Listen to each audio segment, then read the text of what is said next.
This is a video that's going to show everyone how to make bacon roses. First off, you're going to need bacon. You can either do the thick cut or the original. I like to do both because you get different shapes and sizes of the rose buds. Then you're going to need roses. How many you want? Mine came in a cluster of 6, so I got 2 clusters of them. They were only 97 cents from Walmart. A vase. Rocks, pebbles, gravel, anything to fill the vase to anchor your roses in. Toothpicks. And a broiler pan. So first off, the first thing you want to do before you do anything is preheat your oven to 350. As soon as your oven is preheating, you can go ahead and start making the roses. And I'm going to show you how to do that right now. Get you a piece of bacon, and I got the thick cut. Put it out on your cutting board. Make sure that the fat end is down. With the fattiest end, which is the widest end, start rolling the bacon up. You want to make it kind of tight so when it's cooking it won't fall apart. Just roll it up. And then it would kind of sort of resemble a rosebud. You want to stick a toothpick in where it gets the very end piece. Then take another toothpick and put it just underneath it, just to help give it something to anchor on. Set that to the side. Let me go get the broiler pan to show you. Okay, here's the ones I've already done. I usually set them in a cluster 3 just to help them keep them lifted. So you're going to want to stick it on there, kind of push it down, make sure it won't fall. Okay.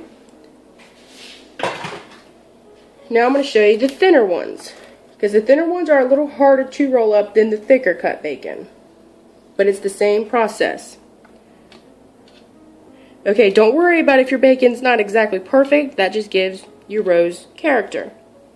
So once again, start at the fattiest, widest end of the bacon strip. Start rolling it up, making sure that the fattiest part of the bacon is down. Just roll it up. Trying to keep in this even so the top of the bacon will resemble a rosebud when it's completely rolled. Okay. Then get a toothpick. Stick it at the very end of the roll up so it doesn't come unrolled while it's cooking. Stick one right underneath it just to help. Then there is your rose. This one looks more like a rose. So I'm going to go just stick this on the broiler pan.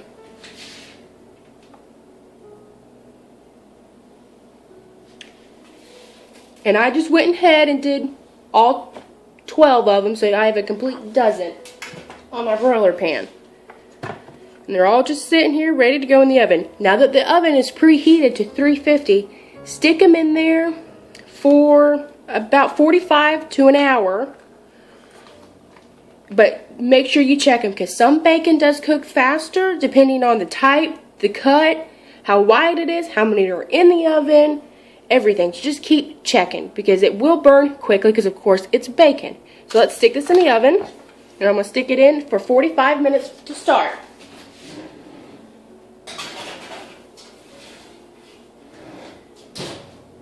Set the timer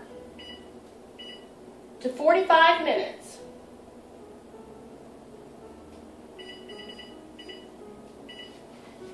Okay, now that those are in the oven, it's time to prepare the rose. And I already went ahead and did all of them but 2.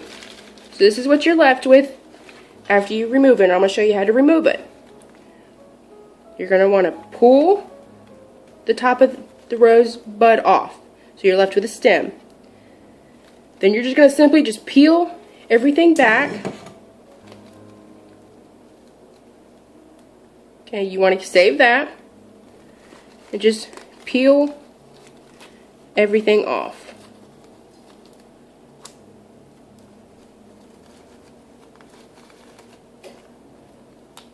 Okay, now you're left with this. And you want to take this red part off. Just pull it off. And you're left with that. Which this will help anchor the bottom part of the rose. You slide that piece back on, and then you slide this other part, slide it over, and force it down further than it was originally supposed to go. Okay, so there you go. It is ready for the bacon as soon as the bacon comes out of the oven. I'll show you again. Pull the entire rosebud off the fake rose, so you're left with this, and then just start peeling the pieces off. Save this part of the rose. It's the backing part of the rose. Peel, peel.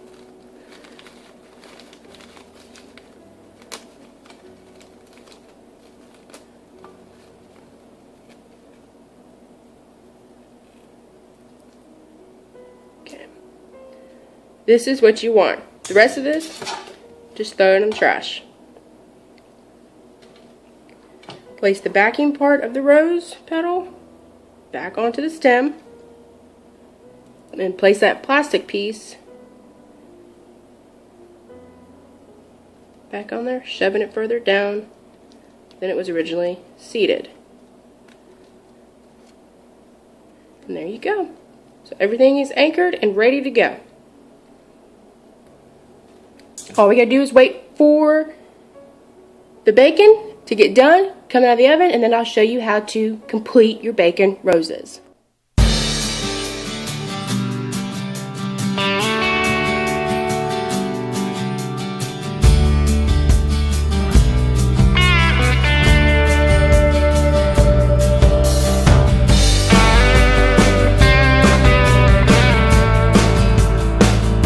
Now that the bacon roses have come out of the oven, mine were in there for about 45 minutes, you just want to make sure they're crispy, where they will hold better if they're just really crispy. Not burnt, crispy.